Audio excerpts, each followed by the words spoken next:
Saudara, pernahkah saudara merasa benci karena cinta atau sedih karena harta? Paradoks, benar. Dan kadang-kadang kita tidak dapat mengelakkan atau menghindarkannya. Lalu, apa kata pakar?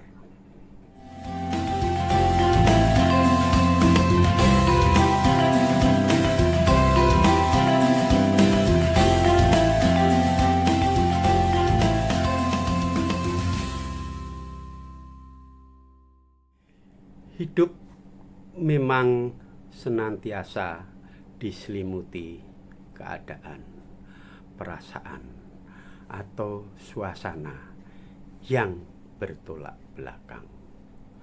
Tetapi suasana, perasaan, dan keadaan itu sering beririsan dan bahkan bersejajaran, seperti benci rindu, kaya miskin, sedih gembira, hidup mati, dan seterusnya. Dalam ranah kebudayaan Jawa, ada kosakata semacam itu, namun tidak hanya bermakna keduniawian saja, tetapi juga mempunyai matra keilahian, yaitu Kawula Gusti, yang berasal dari unen-unen manunggaling Kawula Gusti. Dalam keduniawian, kawula dapat dimaknai rakyat yang dipimpin, karyawan, buruh, dan seterusnya. Sedang Gusti dapat dimaknai pemimpin, pengusaha, mandor, lurah, gubernur, presiden, dan seterusnya. Sementara manunggal dapat diartikan sebagai kebersatuan. Namun demikian, kebersatuan tidak berarti harus luluh seperti halnya gula dengan air atau semen dengan pasir dalam adukan bangunan.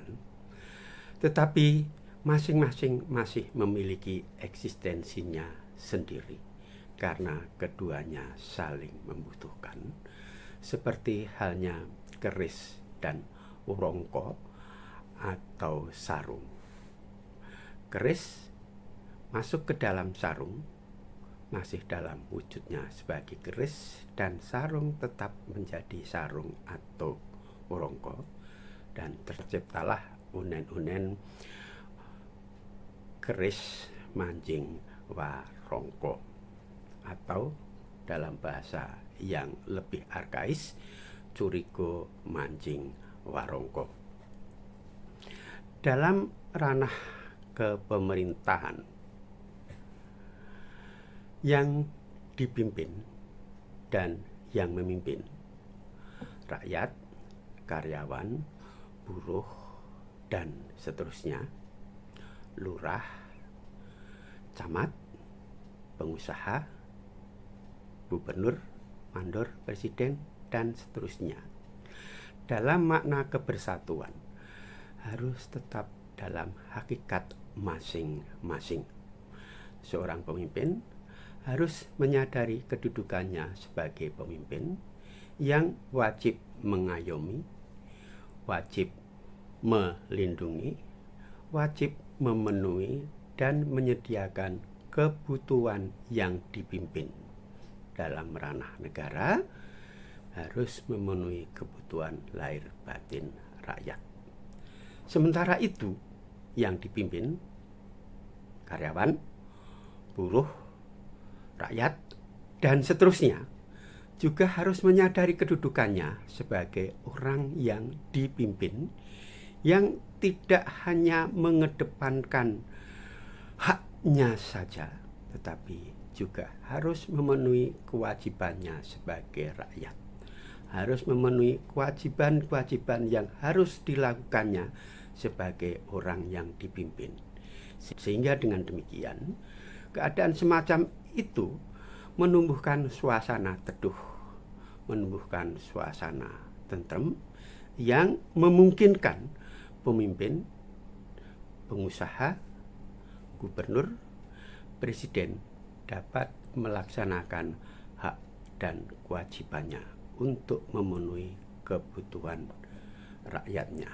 Sehingga dengan demikian kebersatuan berarti ada keseimbangan, kesetaraan hubungan antara kawula dan Gusti.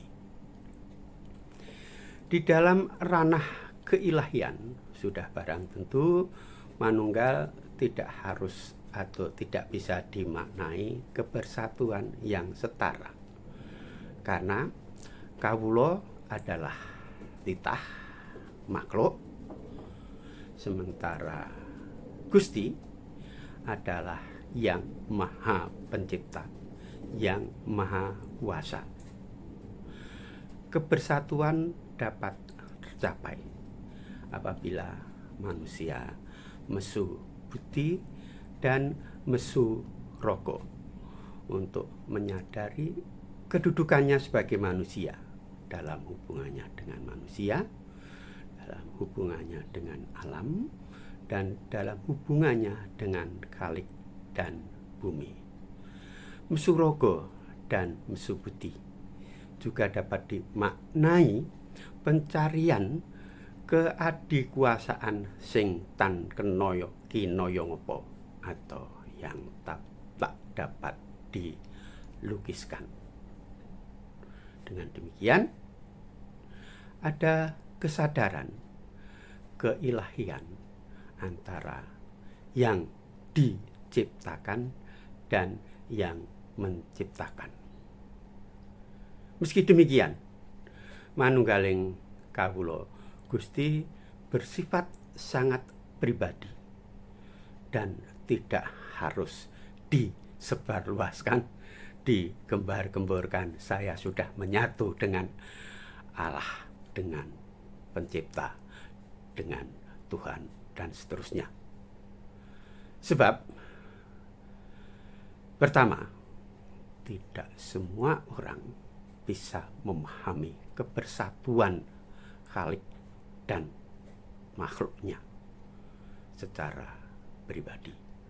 Dan yang kedua, memang hubungan antara yang di langit, yang tan keno kinoyo ngopo, dengan titah bersifat sangat pribadi. Dan bagaimana saudara dan saya? Salam.